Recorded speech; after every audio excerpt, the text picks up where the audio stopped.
बच्चों, आप सबका मेरे चैनल एवी ट्यूशन क्लासेस पे स्वागत है। आज मैं आप लोगों को पास्ट टेंस में हैड प्लस इंफिनिटिव का प्रयोग बताने वाला हूँ। आप वीडियो को लास्ट तक देखिए और समझिए।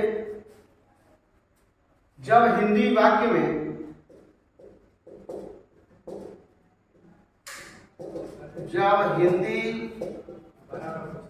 वाक्यों के अंत में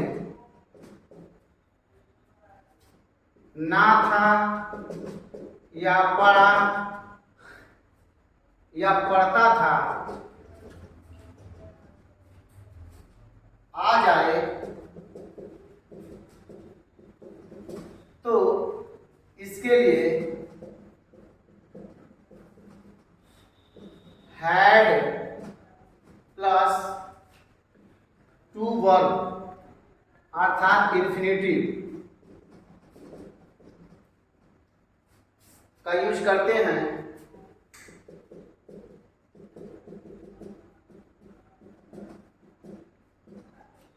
जैसे मुझे जाना पड़ा,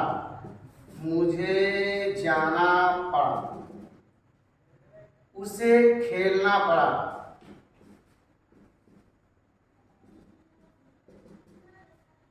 राम को लिखना पड़ता था,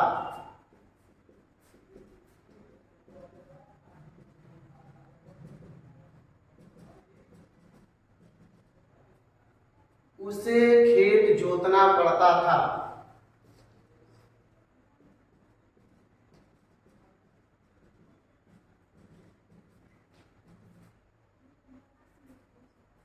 मुझे पढ़ाना पड़ता था या मुझे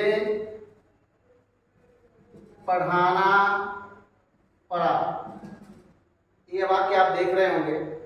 कैसे इसको इंग्लिश में ट्रांसलेट करेंगे? सबसे पहले आप सबको पहचान पे ध्यान देना होगा। पढ़ा आ गया, ना पढ़ा आ गया, पढ़ता था आ गया।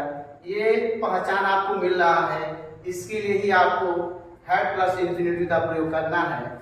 इसका स्ट्रक्चर क्या है? तो स्ट्रक्चर इसका है रूल। सबसे पहले हम सब्जेक्ट लिखेंगे। सब्जेक्ट के बाद हैड सभी वर्ब के साथ, वो चाहे सिंगुलर वर्ब हो या प्लूरल वर्ब हो, सारे सिंगुलर या प्लूरल वर्ब के साथ हमको हैड लगाना है। हैड के बाद ही टू प्लस वर्ब। जब वर्ब के बाद वर्ब से पहले टू आता है तो इंफिनिटिव हो जाता है। तो टू प्लस वर्ब को ही हम इंफिनिटिव बोलते हैं। तो हैड के बाद हमें टू लगाना है, उसके बाद वर्ब लगाना है, उसके बाद ऑब्जेक्ट अर्थात जो भी अदर वर्ड है उसको हमें रख देना है। अब हम इसको ट्रांसलेट करते हैं। तो सब्जेक्ट इसमें है, इसमें सब्जेक्ट है मुझे जाना पड़ा। ये कार्य की अनिवार्यता या बाध्यता का बोध करा रहा है, आवश्यकता का बोध कर मुझे जाना पड़ा। तो ऐसे वाक्यों को ट्रांसलेट करने के लिए ही हम हैड प्लस टू वर्ब का प्रयोग करते हैं। तो मुझे जाना पड़ा, सबसे पहले हम सब्जेक्ट लिखेंगे आई के बाद हमको हैड लगाना है और हैड के बाद ही टू लगा देना है। इसके बाद जाना की इंग्लिश होती है गो लगा देंगे। आई हैड टू गो, मुझे जाना पड़ा या मुझे जाना पड़ता था। इसके बाद उसे खेलना पड़ा, उसे का ही लिखेंगे, ही के बाद हैड, इसके बाद फिर टू, और खेलना का अंग्रेजी होता है play. He had to play, उसे खेलना पड़ा। राम को लिखना पड़ता था, यहाँ पर भी राम रखेंगे। राम के बाद हैड टू, इसके बाद लिखना की इंग्लिश होती है राइट, बन गया राम हैड टू राइट। उसे खेत जोतना पड़ता था, यहाँ पड़ता था लिखा हुआ है इसलिए हैड टू का यूज करेंगे। He had to plough the field या फार्म।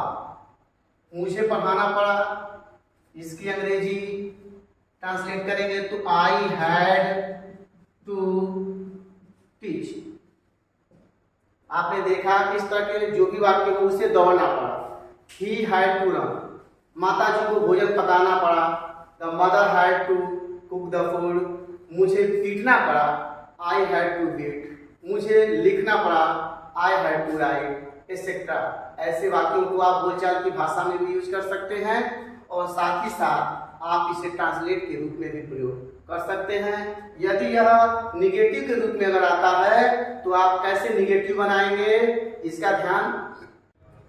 बच्चों, यदि इस वाक्य का हम निगेटिव बनाते हैं तो हिंदी में नहीं जोड़ेंगे। उससे नहीं जाना पड़ा, उससे नहीं खेलना पड़ा, राम को नहीं लिखना पड़ता था, उसे खेत नहीं जोतना पड़ता था, मुझे नहीं पढ़ाना पड़ा।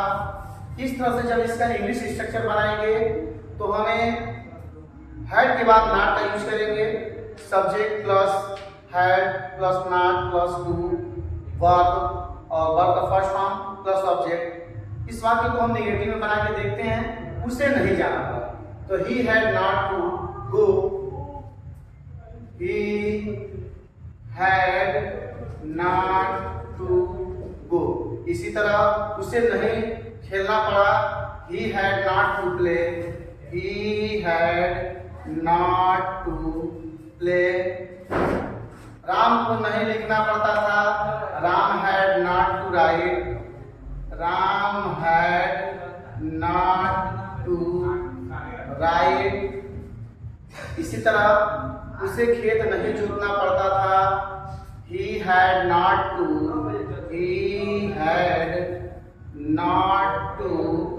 Plough the field.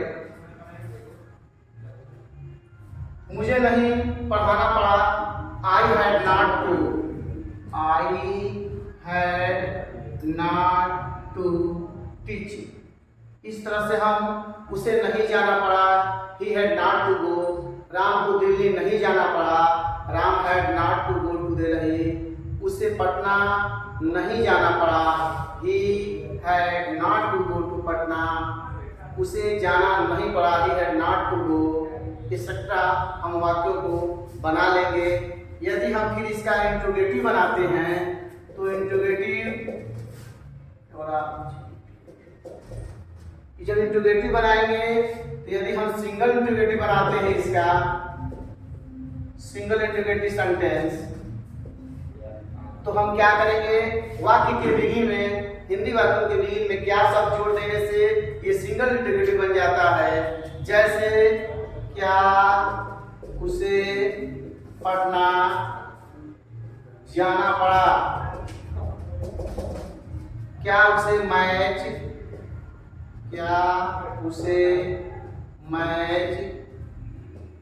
जीतना पड़ा। राम को पटना जाना था। अब इस तरह के जो भी वाक्य हैं, इसको जब हम इंग्लिश बनाएंगे तो हैड को पहले लिख देंगे। तो इसका स्ट्रक्चर होगा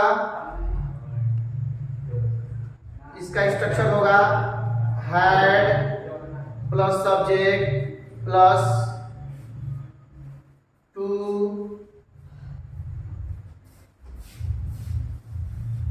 प्लस वर्ब का फर्स्ट फॉर्म प्लस ऑब्जेक्ट या अदर वर्ड, लास्ट में क्वेश्चन मार्क। जैसे क्या उसे पटना जाना पड़ा, had he go to Patna, had he go to Patna. क्या उसे मैच जीतना पड़ा, had he to win the match. क्या राम को पटना जाना था, हैड राम